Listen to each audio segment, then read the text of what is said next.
Ang alien na pasmado ang bunganga. Beep, beep, beep, beep, beep. Ang tagalupa na viral ang mukha. Bip, bip, bip, bip, bip. Bumibip, bip, bip, bip, bip, bip, bip, bip, bip, bip, bip, bip na ba? Ang lahat, Martian, Beep, beep, beep, beep. Enrico Pañero, Bip, bip, bip, bip, bip.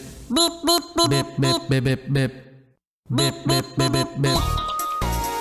Tilaok! Mga bata! Mga yes friend! Mula nang makilala ka, ikaw ang nasa puso ko. Halos di malimutan ang sayang duwag mo.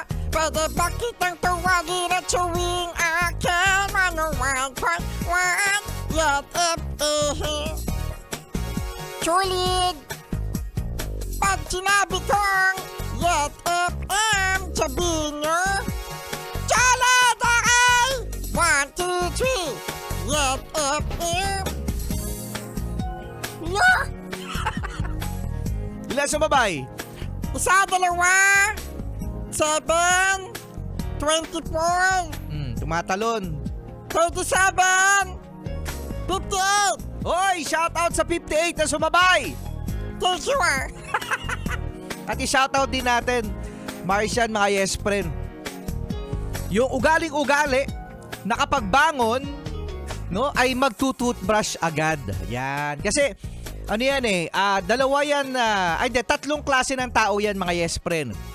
Yung tao na magbe-breakfast muna, tsaka magtutoothbrush. Meron din naman tao, mga yes friend, na magtutoothbrush muna bago kumain. At ano yung pangatlo, Martian?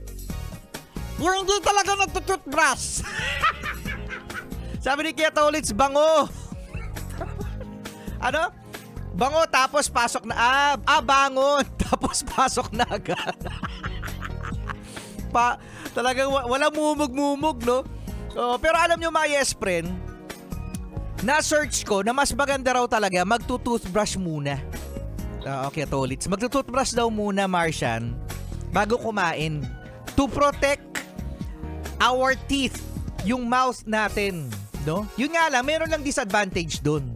Alam ko kung ano yung disadvantage kapag nag-toothbrush agad. Ano yun, Martian? Yung pagkain mo lasang toothpaste.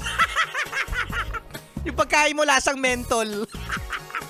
Oo, ganun. Tapos kapag daw after mo kumain, mga yes friend, dapat daw, wag ka daw agad muna magtutoothbrush. Kasi yung acidity ng mouth natin, no, ay masyado pang active.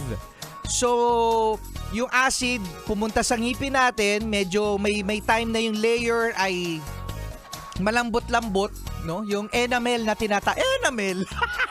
yung enamel na tinatawag, malambot yan because of the acid na na-produce ng mouth natin.